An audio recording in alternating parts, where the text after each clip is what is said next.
This book critique contains 5 books that are of a range of genres, including picture books, poetry, informational, multicultural, and a biography. The featured text of this particular book critique is called This Is Not My Hat. This is a picture book that won the Caldecott Medal and is at a 2nd grade reading level. I chose this book because I thought it had some very good lessons to instill in 2nd graders. 2 of the main themes of the story is that stealing is wrong and that you have to watch who you trust with personal and valuable information.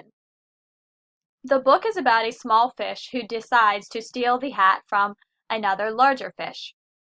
The small fish did not believe that the larger fish would realize that the hat was gone, but when the large fish realized it, he started to search frantically for whomever stole his hat. The small fish told a crab where he was going, but told him not to tell anybody.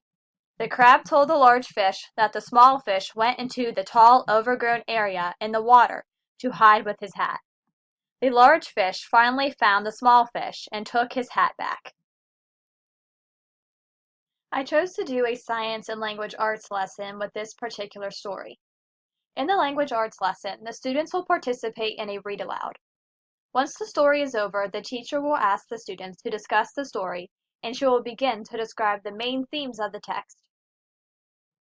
The teacher will then divide the class into small groups where they will be given instructions to use Storybird to create their very own picture book.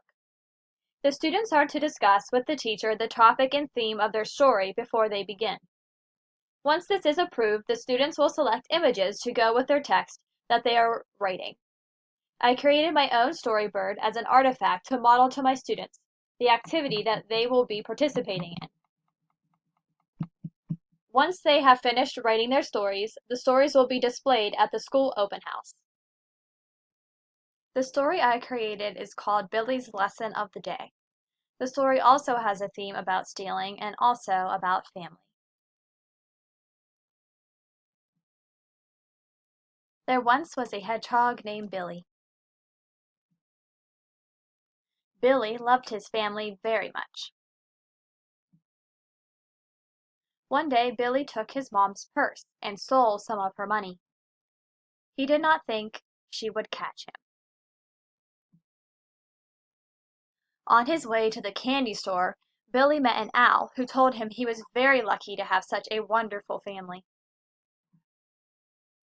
Billy said, "I know, Mr. Owl, I will love them forever." At that moment, Billy realized that stealing money from his mom was wrong, and that he should return the money.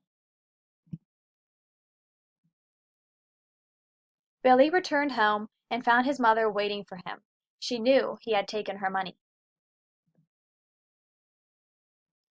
Billy apologized to his mom and said, "It will never happen again."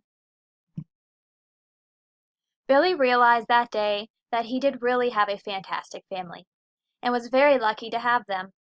He realized that stealing from his mom was wrong, and he said he would never, ever do it again. Next is the science lesson. Students will learn about the different ecosystems, particularly the marine ecosystem. We will discuss why small fish hide in dense algae areas to hide from their predators, and how these features help keep smaller fish safe. If plausible, the class will take a field trip to see marine life firsthand and speak with a knowledgeable individual at a local aquarium. After these experiences, students will draw their own aquarium for a class project. Next is a biography about Abraham Lincoln. This biography includes fantastic pictures that highlight the life of Abraham Lincoln from the time he was born till he became president. Why Mosquitoes Buzz in People's Ear is about when a mosquito told a white lie, which turned out to harm many animals in the jungle, and all the animals became very angry with the mosquito. The mosquito persisted to whisper in people's ears to ask them if everyone is still angry with him. A Visit to William Blake's Inn is an excellent poetry picture book that contains numerous poems on different contents. Ashanti to Zulu is an informational text that was awarded the Caldecott Medal and is for a reading level of 6th grade. It is about 26 different African tribes that is arranged in the alphabet. meaning that each tribe starts with a new letter of the alphabet.